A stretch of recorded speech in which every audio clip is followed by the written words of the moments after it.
간단하게 오늘 본문인 이사야 49장의 그 시대적 배경을 먼저 좀 알아야 합니다.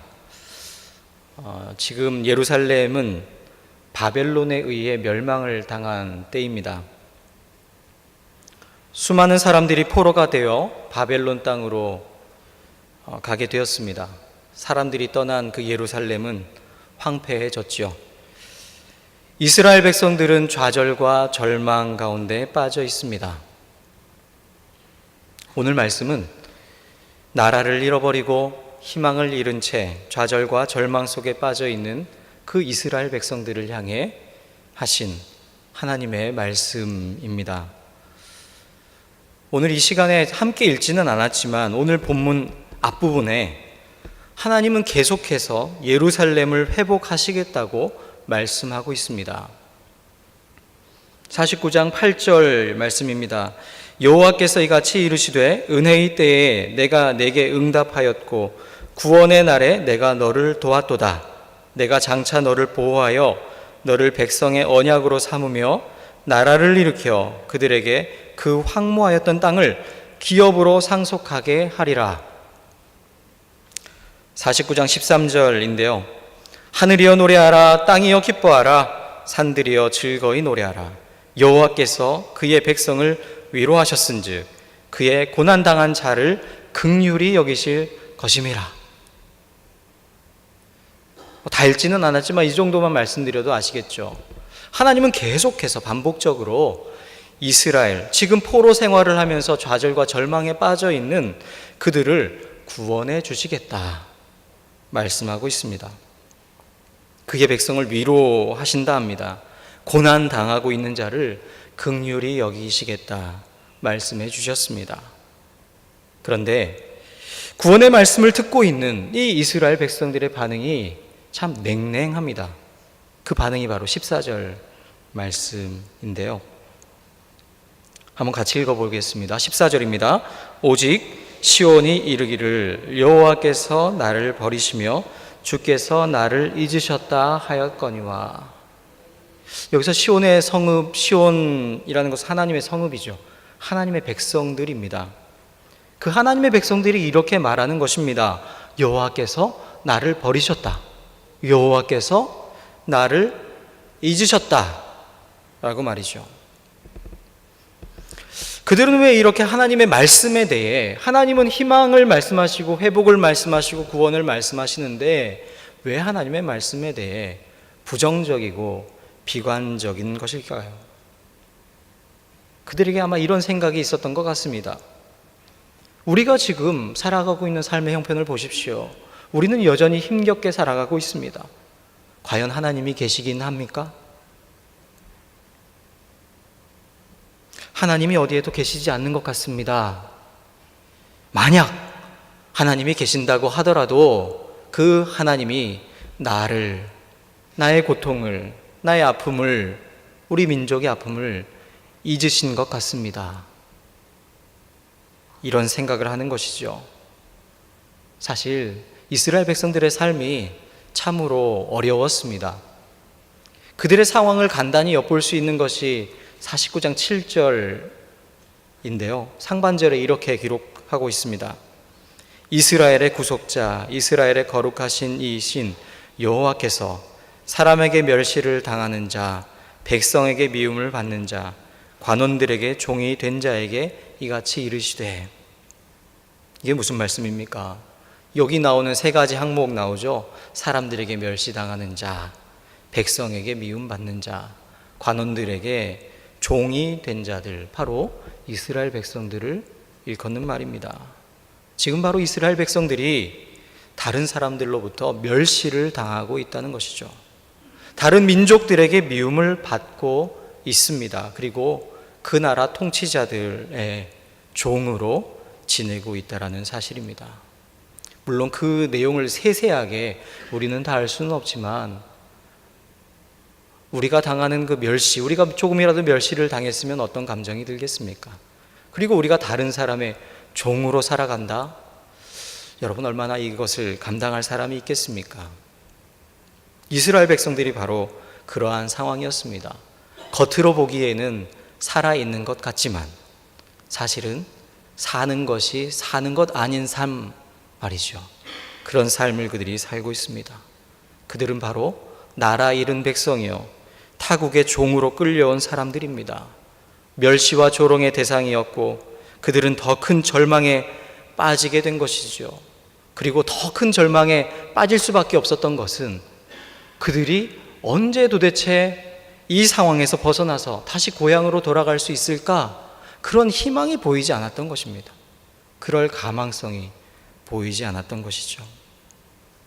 사실 하나님께서는 이사야나 예레미야 선지자들을 통해서 이스라엘을 회복하시고 다시 돌아가게 하겠다고 희망을 말씀해 주셨습니다. 하지만 그들의 귀에는 그 하나님의 말씀이 들리지 않았습니다.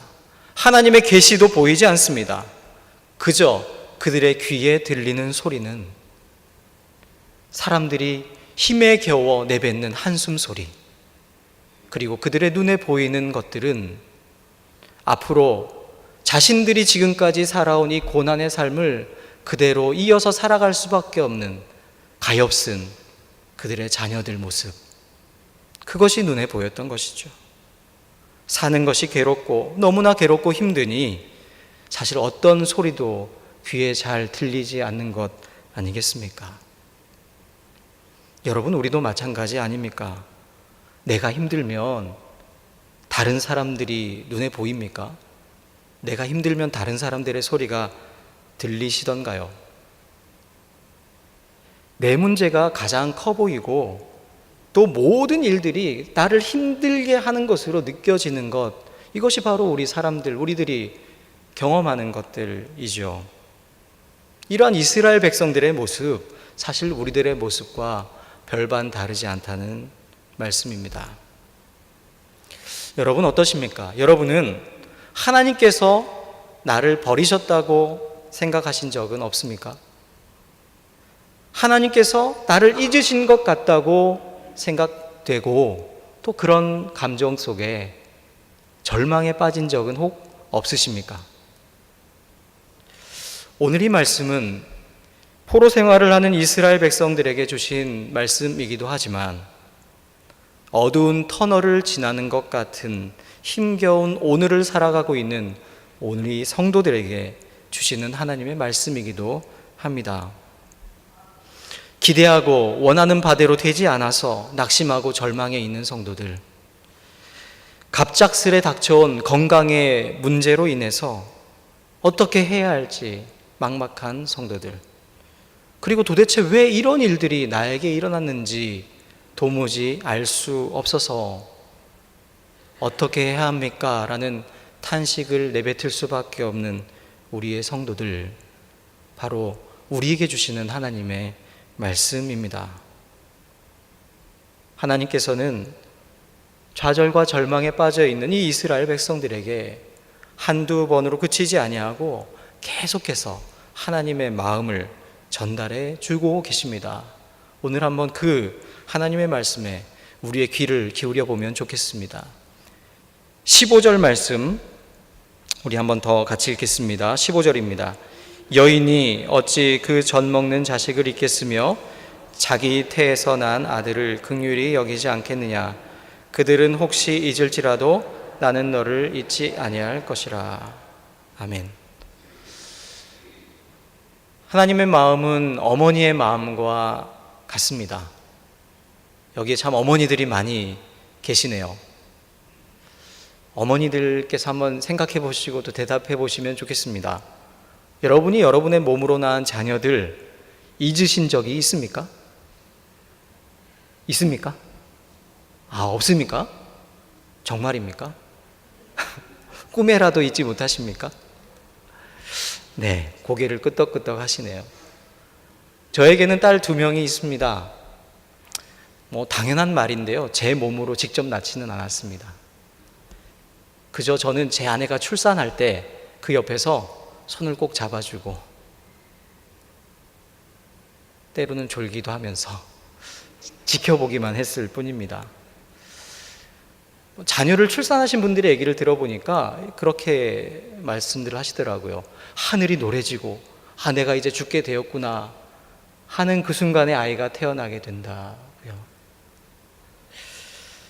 그 오랜 시간 동안 차마 말로는 다 표현할 수 없는 산고를 겪고 있는 아내를 제가 옆에서 지켜보면서, 그리고 그 출산 과정을 쭉 지켜보면서 제가 정말 깨달은 것이 있습니다. 이건 물론 하나님의 진리의 말씀은 아니지만 거의 진리의 말씀과 다름없다라고 생각하는 건데요.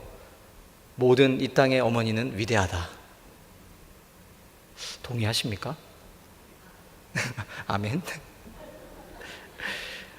아이를 낳고 아이를 양육하고 하는 일들, 이게 어떻게 엄마의 몫만은 아니죠. 부부가 같이 감당해야 할 당연한 일입니다.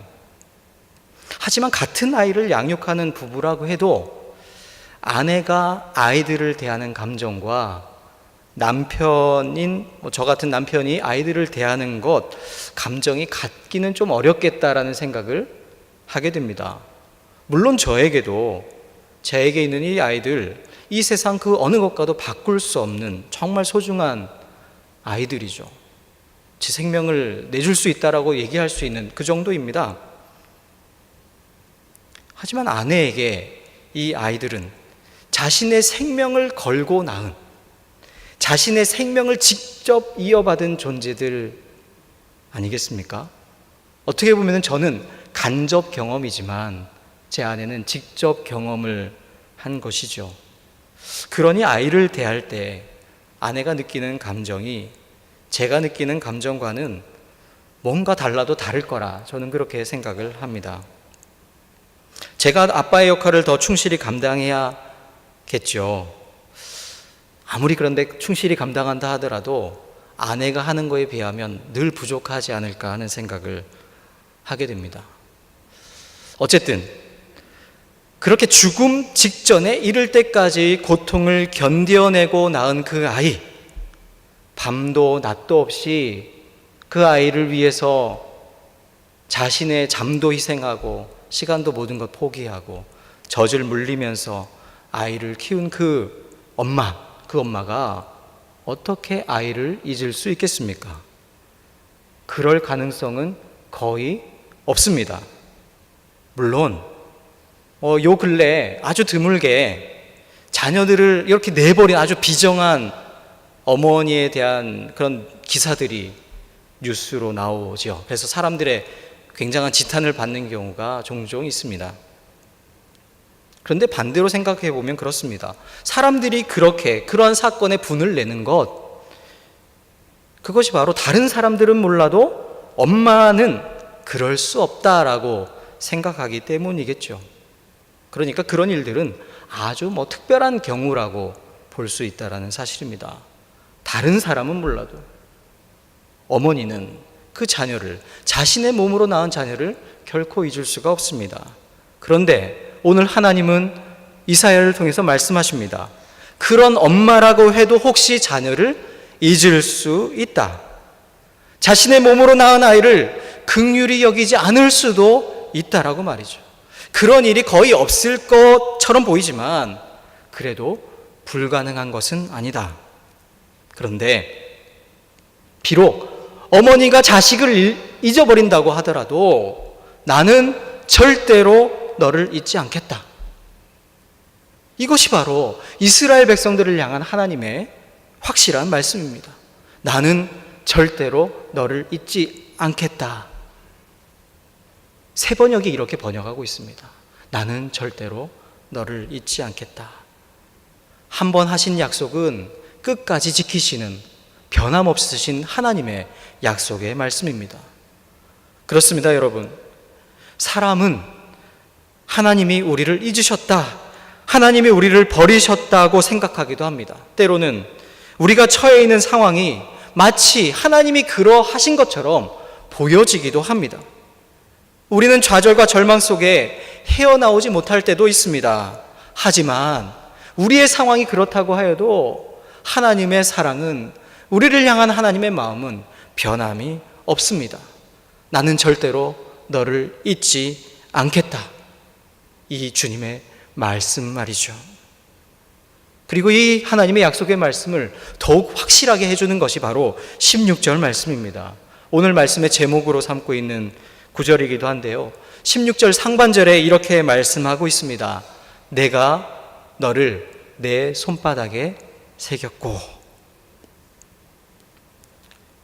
이것은 마치 하나님의 어떤 종이에다가 A4 용지에다가 나는 너를 절대로 잊지 않겠다라고 기록을 하신 다음에 하나님의 도장이 있다면 그 도장을 꽉 찍는 것과 같습니다. 새 번역에서는 이것을 이렇게 번역을 합니다. 내가 내 이름을 내 손바닥에 새겼다. 내가 내 이름을 내 손바닥에 새겼다라고 말이죠. 여러분, 저와 여러분의 이름을 그 손바닥에 기록하시는, 적으시는 하나님의 모습을 한번 생각해 보시죠. 우리가 보통 메모지가 없을 때 급한 경우에 손바닥에 메모를 하죠. 한순간 떠오르는 생각이 사라지기 전에 기억하기 위해서 그렇게 합니다. 그리고 또 쉽게 기억하고 또 이걸 또 자주 볼 수 있으니까 여기에 기록하기도 합니다. 그런데 여러분, 하나님께서는 그런 메모를 남긴 것이 아닙니다. 그냥 물 같은 것으로 한번 씻으면 씻겨지는 그런 잉크로 한 것도 아닙니다. 내가 너를 내 손바닥에 새겼다, 조각했다라는 뜻이죠. 지워지지 않도록 조각하셨다는 것입니다. 다른 표현으로는 문신을 하신 것입니다. 레위기 19장 28절에 보면 하나님은 너희 살에 문신을 하지 말라고 말씀하셨습니다. 오늘날 이것을 문자 그대로 적용하는 것은 무리가 있다라고 생각은 드는데요. 살을 파서 지워지지 않는 흔적을 남기는 것은 사실 하나님의 방식이, 하나님께서 권장하는 방식이 아닌 것이죠. 왜냐하면 더군다나 이 고대 근동 지역에서 노예라는 것을 표식하기 위해서 그 노예의 몸에 표식을 하는 것이 관행이었기 때문입니다. 노예라는 것을 표식하기 위해서 그 노예의 머리의 한 부분을 이렇게 머리카락을 밉니다. 그리고 거기에다가 문신이나 아니면 낙인을 새기는 것이죠. 아니면 노예 오른팔에 주인의 이름을 새기기도 했습니다. 새기는 사람이 누구죠? 새기는 사람은 주인이고, 주인은 자신의 소유에 낙인을 찍어서 이 노예가 자신의 소유라는 것을 확실히 하는 것이 바로 이러한 그 당시에 있었던 당연한 이런 일들이었습니다. 그런데 여러분 보십시오. 하나님은 어떻게 하셨습니까? 우리의 이름을 어디에 새기셨습니까? 하나님께서 우리의 이름을 하나님의 손바닥에 새기셨습니다. 당시 고대 근동 지역에서 행하던 것과는 전혀 다른 방식입니다. 생각해 보면 하나님께서 우리의 손바닥, 아니 우리의 어느 한 곳에 얘는 나의 것, 하나님 이렇게 해가지고 새겨 넣으실 수도 있지 않겠습니까? 왜냐하면 하나님이 우리의 주인이시고 우리는 하나님의 종이기에 하나님께서 우리를 그렇게 하신다고 해도 우리가 뭐 하나님 앞에 뭐 대꾸할 것이 있겠습니까? 대꾸할 것이 없죠. 하나님께서 그렇게 하실 능력이 없어서 그렇게 하지 않은 것이 아닙니다.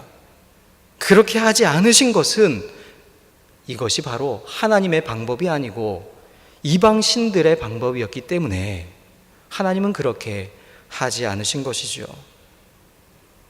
이방 신들의 방법은 그들을 따르는 사람들에게 자신의 이름을 새기거나 그에게 그 흔적을 남기는 방식을 취합니다. 마치 노예에게 낙인을 찍는 것처럼 말이죠. 이것을 행함으로 통해 그들을 마치 로봇처럼 만들고 꼭두각시처럼 만드는 것입니다. 그래서 자신의 뜻을 거역할 수 없는 노예로 만들어버리는 것이죠. 그리고 그 인생을 파괴하고 파멸로 이끌어갑니다. 대표적인 예로 볼 수 있는 것이 엘리야와 능력 대결을 했던 850명의 그 바알과 아세라 선지자들입니다. 여러분 잘 아시죠? 하나님의 사람 엘리야, 이 한 사람에 맞서서 바알과 아세라를 섬기는 850명의 사람들이 한 자리에 모였습니다. 그리고 그들이 믿는 신을 향해 부르짖습니다. 그런데 아무리 해도 응답이 없자 그들은 자신들의 신의 이름을 부르면서 그들의 몸을 스스로 자해를 합니다.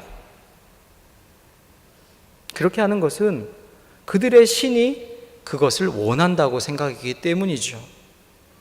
자신들의 몸에 신의 흔적을 새기는 것이죠. 그렇게 새겨보았지만, 그렇게 새겨보았지만 어떠한 일도 일어나지 않았습니다.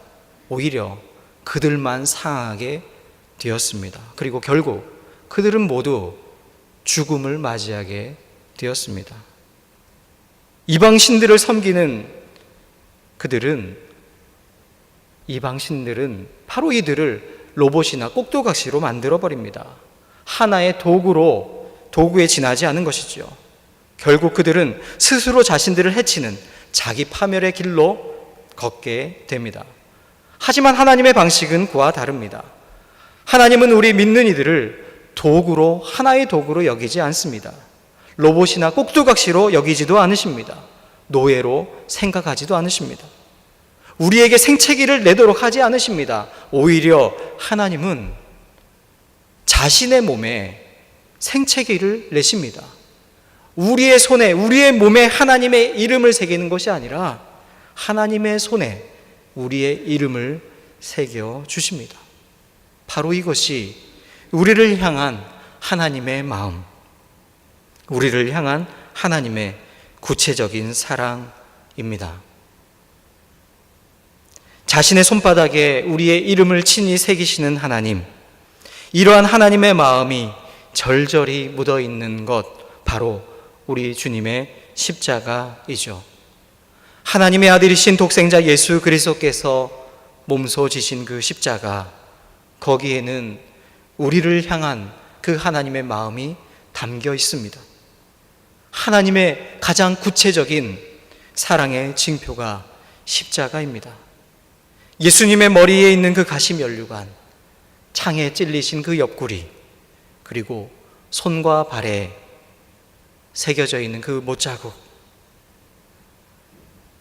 이 모든 것이 하나님의 손바닥에 새겨져 있는 우리의 이름들입니다.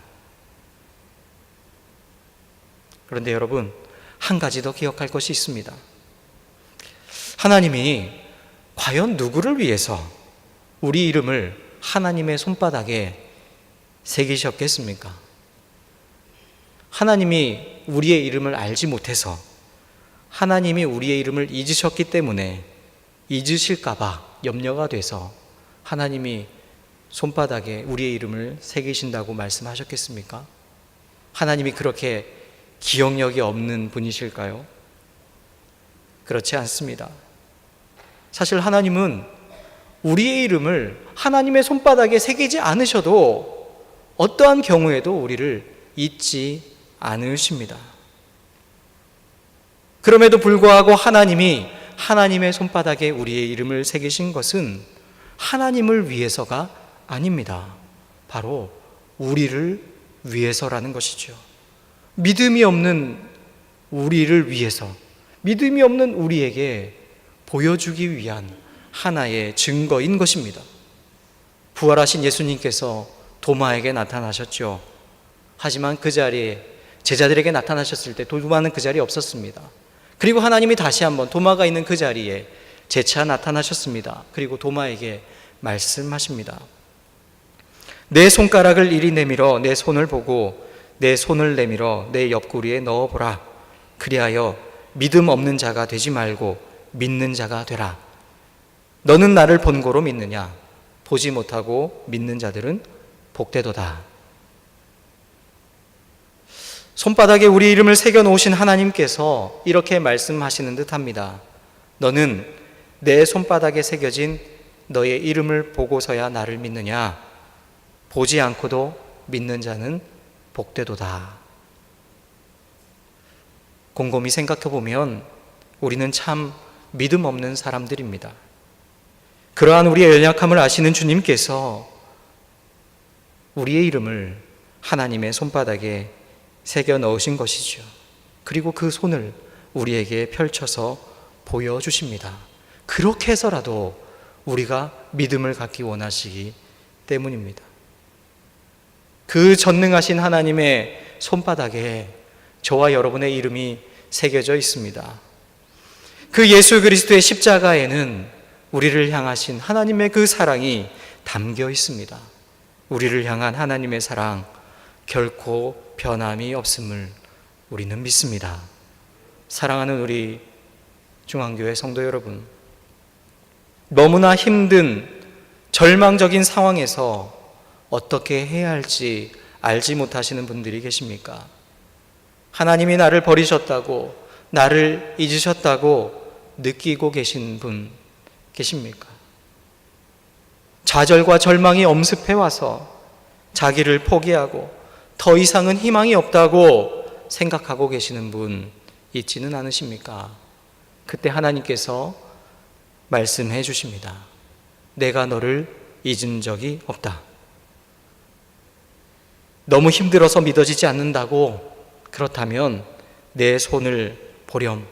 바로 이 내 손바닥에 너의 이름이 있다. 내가 너를 내 손바닥에 새겼다. 사랑하는 여러분, 우리 주님의 손을 보기 원합니다. 하나님의 손을 만져보십시오. 그리고 거기에 새겨져 있는 여러분의 이름을 보십시오. 하나님에 대한 믿음이 혹 흔들리십니까? 우리 모두 십자가를 보기 원합니다. 믿지 못하시겠습니까?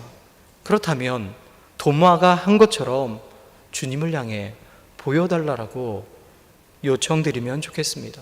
그래서 믿음이 없는 자가 되지 말고 어떻게든 믿는 자가 되기를 소망합니다. 어제나 오늘이나 영원토록 변함없으신 그 하나님, 그 하나님은 하나님의 자녀들이 하나님의 손에 새겨진 그 이름을 통해서라도 온전히 하나님만을 믿기를, 하나님만을 신뢰하기를, 그래서 이 세상 속에서 믿음으로 승리하기를 원하고 계십니다. 그 믿음의 길을 함께 걸어가는 우리 모든 성도님들 되시기를 간절히 소망합니다.